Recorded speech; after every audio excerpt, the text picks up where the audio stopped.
کہ تواڈے تے مردار حرام ہے. بولیے مردار ہے. انہوں نے آخیا جی ایڈا وڈا اللہ، ایڈا وڈا کلام تے مردار دا ذکر آ رہا ہے. اگے سنو، والدم، اور خون بھی تواڈے تے بولتے جاؤ، ولحم الخنزیر، اور خنزیر دا گوشت بھی تواڈے تے اے. انہوں نے آخیا ویکھو جی خنزیر دا ذکر پیا ہوندا ہے، تسی کہندے ہو اللہ دا کلام ہے، آپ کہتے ہیں اللہ کا کلام ہے، یہاں تو خنزیر کا ذکر آ رہا ہے.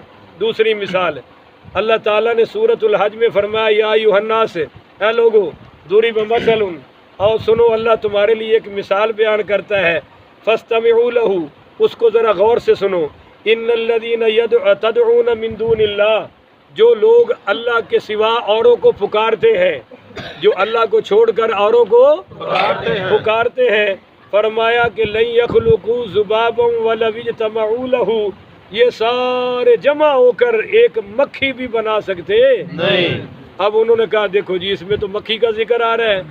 آگے اللہ تعالیٰ نے ایک اور مثال دی، اور وہ 20ویں پارے میں سورہ عنکبوت میں، کہ مثل الذین، مثال ان لوگوں دی اتخذوا من دون اللہ اولیاء، جنہوں نے اللہ کو چھوڑ کر بتوں کو اپنا معبود، اپنا مددگار بنا رکھا ہے. فرمایا کہ مثل العنکبوت، ان کی مثال ایسے ہے جیسے مکڑی کا جالا ہوتا ہے. بولیے مکڑی کا جالا. اب مکڑی اپنے من میں تو بہت بڑا محل بناتی ہے، پر تھوڑا سا ہوا آئے تو محل ٹوٹ جاتا ہے. بچے کو بھی جھاڑو دے دو تو انشاءاللہ مکڑی کا جالا سلامت رہ سکتا نہیں. اللہ کہتا ہے مشرکو تمہارا عقیدہ تو مکڑی کے جالے سے بھی کمزور ہے. وَإِنَّ أَوْهَنَ الْبُيُوتِ لَبَيْتُ الْعَنْكَبُوتِ، جس طرح سب گھروں میں سے مکڑی کا گھر کمزور ہے، اسی طرح ہر کافر، مشرک، بدعتی اور ہر منافق اور گستاخ بے ادب کا عقیدہ بھی کمزور ہے. جس طرح اس کے جالے میں جان کوئی نہیں، بے ایمانوں کے کسی عقیدے میں بھی جان ہے کوئی نہیں. اس پر انہوں نے یہ بھبتیاں کسنی شروع کر دی. انہوں نے کہا جی یہ اللہ کا کلام ہے، جس میں کتوں کی بھی مثالیں آگے دی ہے. کمثل الکلب، کتے کا ذکر بھی آ رہا ہے، چیونٹی کا ذکر بھی، اور سورہ بقرہ گائے کا ذکر بھی آ رہا ہے، اور سارے جانوروں کا آ رہا ہے. وہ کہنے لگے یہ کیسے اللہ کا کلام ہو سکتا ہے. اس پر یہ آیت نازل ہوئی، آیت نمبر 26، کہ ان اللہ لا یستحیی. اب میرے سامنے جو ترجمہ ہے قبلہ شیخ الاسلام کا، میں وہی کر رہا ہوں، میں اپنی طرف سے نہیں کر رہا. ان اللہ لا یستحیی، کہ بے شک اللہ تعالیٰ اس بات سے نہیں شرماتا. بولیے اس بات سے نہیں شرماتا. اس میں کون سی شرم کی بات ہے؟ کیا ان یضرب مثلا ما بعودۃ، کہ اللہ مثال بیان کرے مچھر کی. بولیے اللہ مثال بیان کرے مچھر کی. فما فوقہا، یا اس سے بھی بڑی چیز کی. بولیے یا اس سے بھی بڑی چیز. اب یہ بڑی چیز چھوٹے ہونے میں بھی ہو سکتی ہے، یعنی جسم میں اس سے بھی چھوٹی ہو یا اس سے بھی بڑی. تو تمہیں کیا اعتراض ہے کہ تم کہتے ہو اللہ کیوں بیان کر رہا ہے؟ اصل میں ایک بات تھی اندر وہ سمجھ نہ سکے. جب بندہ مثال بیان کرتا ہے کسی کے لیے تو مثال وہی بیان ہوگی جس کے وہ قابل ہے. بولیے جس کے وہ قابل ہے. ایک بندہ سپاہی بھی نہیں اور تسی آکھو ساڈا وزیر اعظم آ گیا تے گل بنتی. وہ فتو تو سارا دن پٹھے پاندا ہے، تسی وزیر اعظم بڑائی کھڑوتے ہو. ایک بالکل توے دی پوٹھے کوکا کولا وانگو کالا ہے اور تسی آکھو واہ جی واہ یہ تے یوسف آ رہے ہیں، یہ تے بہت بڑا حسین و جمیل آ رہے ہیں. تو گل یہ کہ یا ایک بندہ بزدل ہے، تسی آکھو جی شیر آ رہے ہیں. تو مثال وہ دینی ہے جیڑی اگلے نال پھپ جائے، جو اگلے پر فٹ آ جائے. بولیے جو اگلے پر ہے. اب جو بزدل ہے اس کو گیدڑی کہا جائے گا، شیر کہا جا سکتا. جو بہت چلاک ہے اور وہ چلاکی میں کسی کی شرم و حیا نہیں کرتا تو لومڑی کہیں گے اس کو، اور کچھ کہہ سکتے. تو اللہ نے کہا میں نے جو گھٹیا چیزوں کی مثال دی ہے وہ تم جیسے گھٹیا لوگوں کے لیے دی ہے، وہ تم جیسے گھٹیا. اور جب بات آئی ہے میرے پیغمبر کی تو پھر میں نے اعلیٰ سے اعلیٰ مثال دی ہے.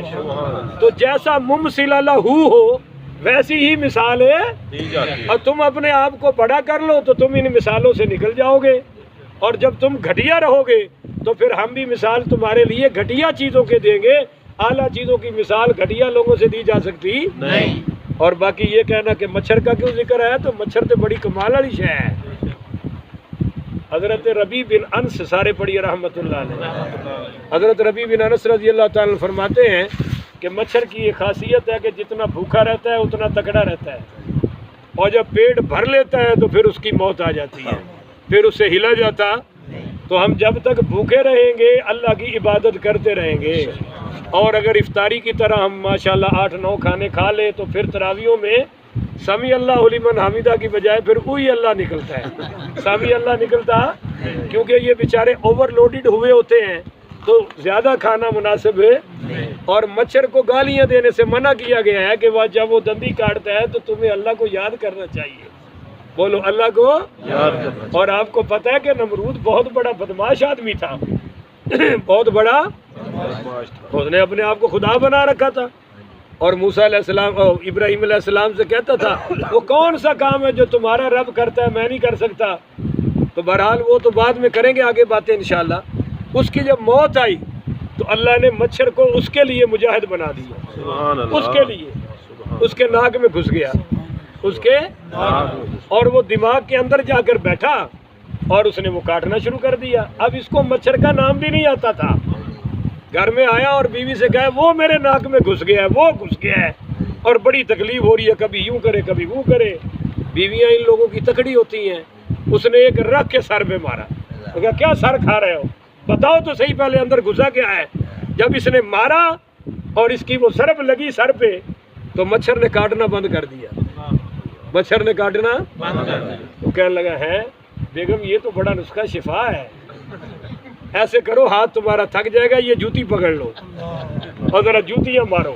جب یہ ظالم جوتی کھاتا تھا مچھر رک جاتا تھا، اور جب جوتی رکتی تھی تو مچھر کاٹنا شروع کر دیتا تھا۔ اسی طرح اللہ نے جوتیوں اور مچھر سے اس کو ہلاک کر دیا۔ اللہ کہتا ہے مجھے اس میں کوئی شرم کی بات ہے، کوئی یار کی بات نہیں ہے،